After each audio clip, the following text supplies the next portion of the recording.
பார், நான் ஒன்றும் சின்ன குழந்தை கிடையாது. லாலிபாப்பை காட்டி காதில் இருக்கிற கம்மலை கழட்டி கேட்குற மாதிரி இருக்கு நீ சொல்றது. வெக்கமா இருக்குன்னு எனக்கு. யாருன்னு அந்த ஸ்னேகா? இந்த வீட்டில் அவளுக்கு என்ன உரிமை இருக்கு? அண்ணா தாலி கட்டிட்டாருங்கிற ஒரே காரணத்துக்காக நம்மள அவளை அண்ணின்னு கூப்பிட முடியுமா? அவசரப்படாத மணியரசு. எதுக்கு இவ்வளவு உணர்ச்சி வசப்படுற? நிதானமா யோசிச்சு பாரு. இப்ப நீ ஜெயிலுக்கு போயிட்டு வந்திருக்க, விடுதலை வரல, ஜாமீன்ல தான் வந்திருக்க. இந்த நிலைமையில பொழப்புக்கு நீ என்ன பண்ணுவ? சொல்றது கேளு. ஸ்னேகா நல்லவளா கெட்டவளான்னு ஆராய்ச்சி பண்றது வேஸ்ட். இனிமேல் நம்ம வாழ போற வாழ்க்கைய நல்லபடியா அமைச்சுக்க போறோமா இல்ல கஷ்டப்பட போறோமான்னு மட்டும் பாரு. முடியாதுண்ணே. இந்த பாருண்ணே, என்ன தப்பா நினைச்சுக்காது. இதே ஸ்னேகா அண்ணன் பக்கத்துல வந்து உட்காரும் போது நீ நானும் தான் கழுத்து பிடிச்ச வெளில தள்ளும். அந்த கோவத்துல துப்பாக்கி எடுத்து அண்ணனையும் சுட வந்தவன். அது அவ்வளவு சீக்கிரம் நான் மறக்க மாட்டேன்னு. ஜெயில் சாப்பாட்டுல உப்பு உரப்பு அதிகம் நினைக்கிறேன். புரிஞ்சுக்கடா, வாழ்க்கை அவ்வளவு ஈஸி இல்ல. இந்த நிமிஷம் இந்த வீட்டுல ஸ்னேகா தான் எல்லான்ற மாதிரி இருக்கு. அண்ணி அவளை முழுசா நம்புறாங்கடா. கன்ஸ்ட்ரக்ஷன் விஷயம் அவன் கண்ட்ரோல்ல இருக்குடா. இப்ப அவளை பகைச்சுக்கிறது சுத்த பைத்தியக்காரத்தனம். நீ பேசுறது எனக்கு ரொம்ப ஆச்சரியமா இருக்குண்ணே. உலகத்துல இவ ஒருத்தியை விட்டா வேற யாரும் இல்லையா எனக்கு? என்ன அப்படியா நான் வீண பெறுவேன்னு நினைக்கிற? இல்லடா, ஆனா கஷ்டப்படுவேன்னு சொல்றேன். ஜெயிலுக்கு போயிட்டு வந்தவனுக்கு இங்க எவன்டா வேலை கொடுப்பா? கொஞ்சம் புத்தியோட பொழைச்சுக்கு பாரு. உன்னை நம்பி பொண்டாட்டி ஒருத்தி இருக்கா, குழந்தை இருக்கு. வாழ்க்கையில ஒவ்வொரு சமயமும் ஒவ்வொன்று முக்கியமா தெரியும்டா. ஆனா எல்லாத்த விட வாழ்க்கை முக்கியம். அதை நம்ம ஒழுங்கா மரியாதையா நடத்தி போறமாங்க தான் அதை விட முக்கியம். நான் சொல்றது கேளு மணியரசு. அட்ஜஸ்ட்மெண்ட் இல்லாம எதுவும் சரி வராதுடா. சொல்ல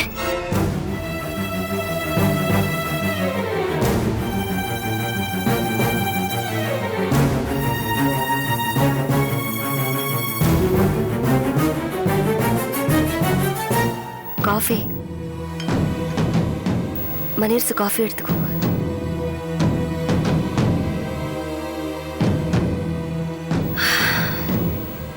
உங்க கோவம் நியாயமானதுதான் மணியரசு.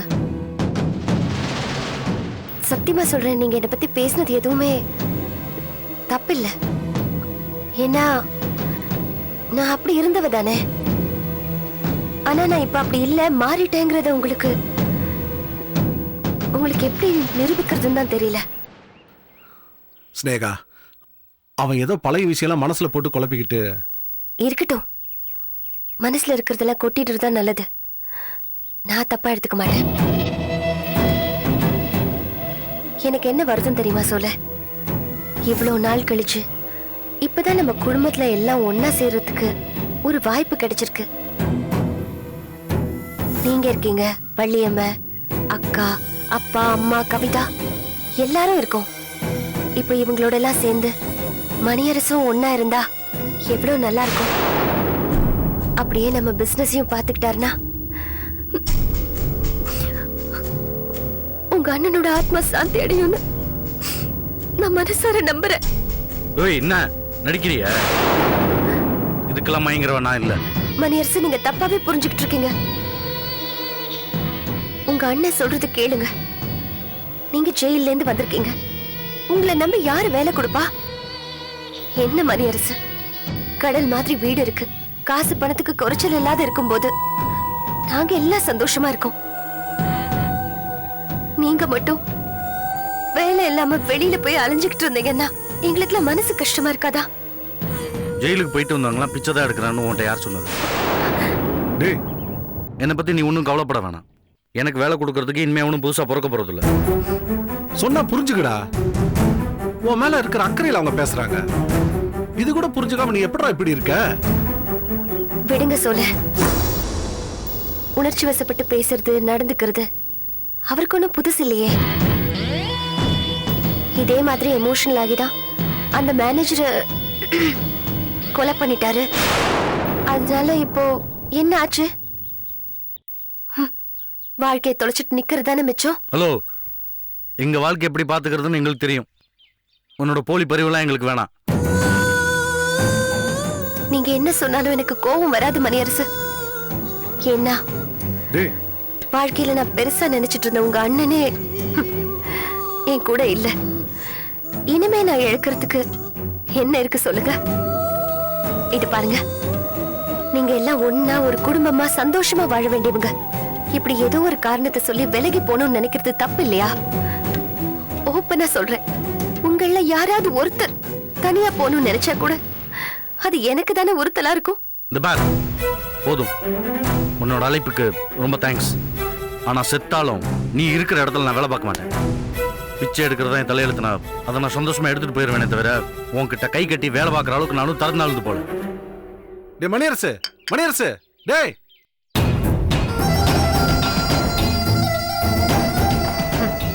எங்க உங்க அண்ணன் கூப்பிட்டதுக்கு நீ சம்மதிச்சிருவியோன்னு நினைச்சுதான்டா நானே உன்னை வேலைக்கு கூப்பிட்டேன்.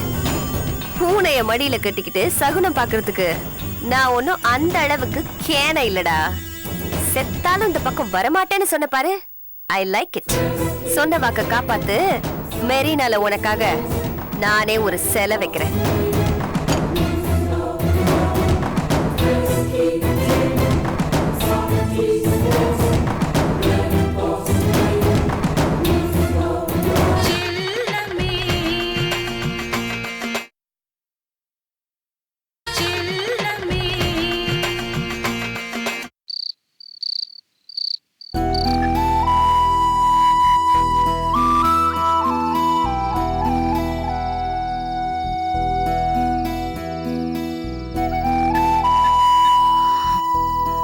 என்னங்க, முத்தழகி அக்கா ரொம்ப வருத்தப்பட்டாங்க. உங்க அண்ணனும் ஸ்னேகாவும் அவ்வளவு தூரம் எடுத்து சொல்லியும் வேலைக்கு வரமாட்டேன்னு சொல்லிட்டீங்களாமே. வேற என்ன சொல்ற? நான் சோத்துல உப்பு போட்டு திங்கிறவன். அவகிட்ட போய் கை கட்டி நின்னு வேலை பார்க்க சொல்றியா? நான் ஒன்னும் அந்த அளவுக்கு மானம் கட்டு போல. கொஞ்சம் பொறுப்பா பேசுறீங்களா? ஜெயிலுக்கு போயிட்டு நீங்க ஜாமீன்ல வந்திருக்கீங்க. இந்த மாதிரி தினம் 4-5 பேரை வேலை விஷயமா போய் பார்க்க போறதே நீங்க வேலையை வச்சுக்க போறீங்களா? சொல்றேனேன்னு கோச்சுக்காதீங்க. 100 கோடி ரூபாய் கான்ட்ராக்ட உங்க அண்ணன் புடிச்சு கொடுத்திருக்காரு. அந்த வீட்ல இருக்கிற அத்தனை பேரும் எப்படி சந்தோஷமா வாழ்றாங்கன்னு தெரியுமா? எனக்கு தெரிஞ்சே வள்ளியம்மாக்கா இந்த 4-5 மாசத்துல 50 பவுன் நகை வாங்கியிருக்காங்க. அவங்க புருஷன் நீலாங்கர பக்கத்துல ஒரு இடம் வேற பாத்திருக்காராம். ஏன் தலையெழுத்து? இதெல்லாம் பாத்துக்கிட்டு கேட்டுக்கிட்டு மட்டும் இருக்க வேண்டியதா இருக்கு. யார் எப்படி பண்ணா நமக்கு என்ன கவிதா? கண்ணுக்கு தெரிஞ்ச அயோக்கியத்தனம் பண்றவங்கிட்ட கை கட்டி நிக்க சொல்றியா? ஏன் உங்க அண்ணன் நிக்கலையா? மனசு தாங்க எல்லாத்துக்கும் காரணம். அவ நல்லவளோ கெட்டவளோ எப்படியோ போறா. அவளும் அந்த வீட்டுல ஒருத்தின்னு ஆயிட்டா. முத்தழகி அக்கா கடவுளை நம்புறதை விட அந்த ஸ்னேகாவை தான் அதிகமா நம்புறாங்க. நீங்க மட்டும் முறுக்கிட்டு நிக்கிறதுனால அது நமக்கு தாங்க நஷ்டம். இப்போ உனக்கு என்ன? வீட்டு செலவு காசு வேணும், சம்பாதிச்சு கொடுக்க வேண்டியது கடமை. நான் எப்படி வேலை பார்க்கணும், எங்க வேலை பார்க்கணும் நீ முடிவு பண்ணாது. ஆமா, என்னையே அதிகாரம் பண்ணுங்க. நானும் இல்லைனா உங்களுக்கு நல்லது கெட்டது சொல்ல யாருமே இருக்க மாட்டாங்க. நீயே இல்லாம போற, நல்லா தான் இருப்ப. உனக்கு என்ன இப்போ? நான் சம்பாதிக்கணும் அவ்வளவுதானே, நான் பாத்துக்கிறேன். என்னங்க நீங்க? நான் இவ்வளவு தூரம் பேசிட்டு இருக்கேன், நீங்க இந்த நேரத்துக்கு யாருக்கு போன் பண்ணிட்டு இருக்கீங்க? அக்காக்கு தான் கவிதா. நான் வந்துட்டேன்னு அக்காவுக்கு தகவல் சொல்ல வேணாமா? உங்க யாரோட சங்காத்தமும் வேண்டாம் தானே அவங்களே ஊரை விட்டு போனாங்க. அப்புறம் போன் பண்ணி எதுக்கு குசல விசாரிக்கணும்? அப்படி இல்லடி, அக்கா குழந்தை திரும்ப கிடைச்சிருச்சுன்னு கேள்விப்பட்டதும் எனக்கு எப்படி திரும்ப இருந்துச்சு. அதெல்லாம் விடுங்க. ஜாமீன்ல வந்ததுல இருந்து மொத்தமா எவ்வளவு நேரம் வீட்டுல இருந்திருக்கீங்கன்னு யோசிச்சு பாருங்க. இங்க நானும் குழந்தையும் உங்களுக்காக இருக்கோங்கிற நினைப்பாத்து மனசுல இருக்கா? இந்த பாரு, சும்மா அப்படி ஏதாவது சொல்லிட்டு இருக்காது. தாய் மாமனா லட்சணமா அந்த குழந்தைக்கு ஏதாவது செய்ய வேணாமா? முதல்ல ஒரு அப்பாவா நீங்க பெத்த குழந்தைக்கு என்ன செய்ய போறீங்கன்னு யோசிங்க. அப்புறம் உங்க அக்கா குழந்தைய சீராட்டிட்டு வரலாம். பிடிக்கலங்க நீங்க பேசுறது செய்யறது எதுவுமே எனக்கு சரியா படல. ஏன் மேலயும் நம்ம குழந்தை மேலயும் நிஜமாவே உங்களுக்கு அக்கறை இருந்தா முதல்ல முத்தழகி அக்கா போய் பாருங்க. வேலையில சேர்ந்துட்டேன்னு வந்து சொல்லுங்க.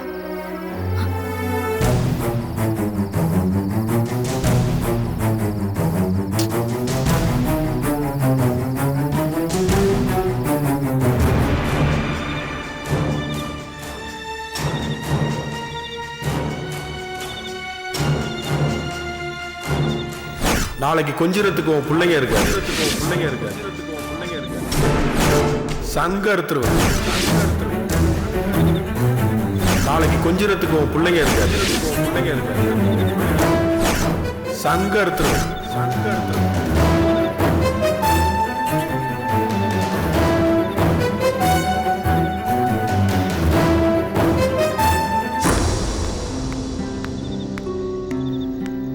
எங்க மாசம் மாசம் 7,000 ரூபாய் கொடுத்து வீடு எடுக்கிறது பெட்டரா இல்ல மொத்தமா 3 லட்சம் ரூபாய் கொடுத்து லீஸுக்கு எடுக்கிறது பெட்டரா? இந்த ஹோட்டல் ஓனர் கிட்ட சும்மா வீடு இருக்கான்னு கேட்டா அவர் உடனே வந்து பாருங்க ரெடியா இருக்குன்னு சொல்றாரு. அதுவும் நம்ம எடுக்க போற ஹோட்டல் பக்கத்திலே வீடு இருக்கா, நடந்தே போயிடலாமா? யோசிச்சு பார்த்தா லீஸுக்கு எடுக்கிறது லாபம்னு தோணும். நாம இப்பதான் புதுசா ஹோட்டல் எடுக்க போறோம். நாளைக்கு வேற ஏதாவது செலவு வந்துச்சுன்னா இவ்வளோ பெரிய அமௌண்ட் இப்ப இன்வெஸ்ட்மெண்ட் பண்ணுமான்னு என் மனசுக்கு தோணுது. அதான் பக்கத்துல நீங்க என்னங்க சொல்றீங்க? நீங்க என்ன சொல்றீங்களா அதே செஞ்சிடலாங்க. வீடு எதுக்கு? வீடு எதுக்கா? என்னங்க நீங்க பின்ன என்ன லாட்ஜ்ல தங்கியா ஹோட்டல் நடத்த போறோம்? இல்ல, அந்த ஓனரை பார்த்து கொடுத்த காசு திருப்பி வாங்கிட்டு ஊருக்கு போயிடலான்னு சொல்றேன். என்னாச்சு? எதுக்கு இப்படி எல்லாம் பேசுறீங்க? ஒண்ணுமே நடக்காத மாதிரி இப்படி பேசுறது எனக்கு ஆச்சரியமா இருக்கு. தொழிலை விட எனக்கு என் குழந்தைங்க தான் முக்கியம். எப்ப எவன் வந்து தூக்கிட்டு போவான், வெட்டுவானா, குத்துவானா, கொலை பண்ணுவானா, இல்ல கண்ணை பிடிங்கி பிச்சை எடுக்க விடுவானான்னு பயந்துகிட்டு என்னால வாழ முடியாது. அந்த ஆள் பேசுனது இன்னும் நினைச்சிட்டு இருக்கீங்களா? ஏன் உனக்கு அந்த கவலை இல்ல? அது சரி, அதான் அந்த ஆளே சொன்னானே ஜான்சி ராணின்னு. ஆனா சத்தியமா அது என்னால முடியாது செல்லம்மா. எல்லாத்துக்கும் பயப்படக்கூடாது, நியாயம்தான். ஆனா பயப்பட வேண்டிய விஷயத்து கூட தைரியமா இருக்க மாதிரி நடிக்க என்னால முடியாது. பைத்தியக்காரத்தனமா பேசாதீங்க. எங்க அந்த ஆள்னால என்னங்க பண்ண முடியும்? சும்மா மிரட்டி பார்க்கணும்னு பாக்குறாங்க. உள்ளூர்ல இருக்கிறவங்க இப்படி குழந்தை கடத்துறது கொலை பண்றதுன்னா இறங்கிடுவாங்களா? அவன் பொழப்ப பார்க்க வேண்டாம். அவனோட பொழப்ப பத்தி யோசிக்கிற உனக்கு நம்ம குழந்தைங்களோட வாழ்க்கைய பத்தி யோசிக்கிறதுல மட்டும் என்ன உனக்கு அலட்சியம்? இங்க பாரு செல்லம்மா, நீ ரிஸ்க் எடுப்ப, என்ன வேணாலும் பண்ணுவ, எவன் கூட வேணாலும் மோதுவ. ஆனா எனக்கு அந்த தைரியம் கிடையாது. உன்னோட அதிரடி ஆட்டத்துக்குலாம் என் குழந்தைங்களை பலி கொடுக்க என்னால முடியாது. என்னது? உங்களோட குழந்தைங்களா? ஏங்க இப்படி பிரிச்சு பேசுறீங்க? செத்து போச்சுன்னா எங்கேயோ போய் விட்டுட்டு வந்த குழந்தைய மீட்ட நான் திரும்பி கொண்டு வந்திருக்கேன். அதை தயவு செஞ்சு மறந்துடாதீங்க. மறக்கல, சத்தியமா மறக்க மாட்டேன். ஆனா நீ மீட்டங்கிறதுக்காக நீ அதை சாகடிக்க நான் விரும்ப மாட்டேன், அனுமதிக்கவும் மாட்டேன். ஏங்க நீங்க இவ்வளவு பெரிய கொலையா இருப்பீங்கன்னு நான் நினைச்சு கூட பாக்கலங்க. 20 லட்சம் ரூபாவை தூக்கி கொடுத்துட்டு என்னென்ன சொல்லி திருப்பி கேட்பீங்க? எனக்கு பயமா இருக்கு, நான் எங்கேயாவது ஓடி போயிடுறேன், என் பணத்தை திருப்பி கொடுங்கன்னு கேட்பீங்களா? வெக்கமா இல்லையா உங்களுக்கு?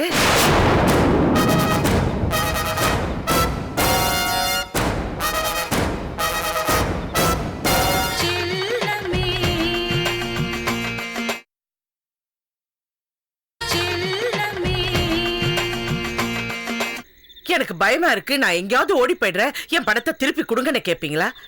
வெக்கமா இல்லையா உங்களுக்கு?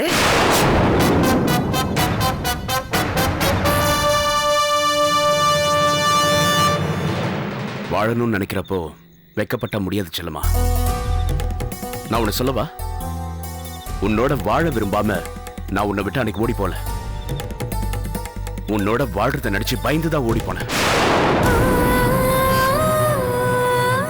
தப்பா நினைச்சுக்காத, நீ ஒரு சராசரி பொம்பளையா நடந்துக்க மாட்டேங்கிற. சரி, நானும் சொல்றேன். நீங்க ஒரு ஆம்பளையா கரெக்டா நடக்கிறவரா இருந்தா நானும் அடுப்படியில கதியேன கிடக்கிற பொம்பளையா உங்களுக்கு பொங்கி போட்டுக்கிட்டு இருந்திருப்பேன். ஆம்பளையா இருக்கணுங்கிறது அடாவடியா இருக்கிறது இல்ல. ஊர் உலகத்துல எல்லாரும் நம்மள மாதிரியா இருக்காங்க. அடுத்தவன் வீட்டுல சண்டை நடந்தா ஜன்னலை இழுத்து மூடி டிவி வால்யூம் இன்க்ரீஸ் பண்ற பொண்டாட்டி நமக்கே வாய்க்கலன்னு நான் எத்தனை நாள் கலங்கி இருக்கேன், வேதனைப்பட்டிருக்கேன். பயம் வேணும் செல்லமா, வாழ்க்கையில பயம் வேணும். எதுக்கும் துணிஞ்சவன் நிமித்து நின்னா பாக்குற நேரத்துல கை தட்டிட்டு பின்னால போய் சிரிக்கிற கூட்டம் தான் ஜாஸ்தி. கோடியில ஒருத்தியா இருக்கணும் நீ விருப்பப்படுற, ஆனா கூட்டத்துல ஒருத்தரா இருக்கணும் நான் ஆசைப்படுறேன். எனக்கு ஏத்த மனைவியா நீ அமையல நினைச்சாவே என்னால தாங்க முடியல. என்னங்க நீங்க பேசுறதே எனக்கு புரியலைங்க. இப்ப நம்ம எதை பத்தி பேசிட்டு இருக்கோம்? நீங்க எதுக்குங்க வேண்டாத விஷயம் எல்லாம் பேசிட்டு இருக்கீங்க? ஆனா நீங்க சொல்ற மாதிரி கோடியில ஒருத்தியா காட்டிக்கிற எண்ணம் எனக்கு கிடையாதுங்க. ஆனா அதுக்காக முதுகுல குத்தி மிதிக்கிறவங்கள மிதிச்சுக்குங்கன்னு விட்டுட்டு போற அளவுக்கு நான் ஒண்ணு தரம் தாழ்ந்து போலங்க. தப்பா எடுத்துக்காத செல்லமா, எனக்கு அந்த ரவுடியை விட உன்னை பார்த்தாதான் பயமா இருக்கு. நமக்குள்ள பொருத்தமே இல்ல செல்லம்மா. வாழ்க்கையில ரொம்ப தப்பா நாம ஒண்ணு சேர்ந்துட்டோமோன்னு கவலையா இருக்கு. யோசிச்சு பாரு, உன்னோட தைரியம் தான் உன்னோட ஆயுதமா இவ்வளவு நாளா இருந்துட்டு வந்திருக்க. அதை வச்சு உன்னால என்ன சாதிக்க முடிஞ்சது? உங்களுடைய கோலத்தனத்தை வச்சுக்கிட்டு நீங்க என்ன சாதிச்சிட்டு இருக்கீங்களோ அதை விட அதிகமா நான் சாதிச்சிட்டு இருக்கேன். ஒத்துக்கிறேன், நான் தகுதி இல்லாதவன் தான். உன்னை விட்டுட்டு கோழையா ஓடி போனவன் தான். பெத்த குழந்தைய தொலைச்சிட்டு செத்து போயிட்டுதா பொய் சொன்னவன் தான். ஒத்துக்கிறேன், எதையும் நான் மறுக்கல. ஆனா இனியும் என்னால என்ன மாத்திக்க முடியும்னு எனக்கு தோணல. சத்தியமா சொல்றேன் செல்லம்மா, உனக்கு நான் சரியானவன் இல்ல. திரும்ப திரும்ப எனக்கு அதான் தோணுது. இன்னும் சுயநலத்தோட சொல்லணும்னா நீ நீ எனக்கு பொருத்தமானவ இல்லைன்னு தான் சொல்லுவேன். வேண்டாங்க, வேண்டாம். வாழ்க்கையில பார்க்க கூடாது எவ்வளோ கஷ்டங்களை பார்த்து முடிச்சிட்டு நிம்மதியா நம்ம குடும்பத்தோட சந்தோஷமா வாழணும்னு வந்திருக்கோம். வேண்டாங்க, நமக்குள்ள இந்த சண்டையெல்லாம் வேண்டாம். இது பாருங்க, தேவையில்லாம பயப்படாதீங்க. யாரும் நம்மள ஒன்னும் பண்ணிட முடியாது. நம்மள அசிங்கப்படுத்தி பார்க்கணும்னு நினைச்சவங்க முன்னாடி நம்ம நல்லா வாழ்ந்து காட்டணும். தயவு செஞ்சு உங்க மனசை மாத்திக்குங்க. இங்க பாருங்க, ஹோட்டல்ல திறக்கிறோம். நீங்க ஆரம்பிச்சது தாங்க, இப்ப நான் உறுதியா இருக்கேன். வாங்க.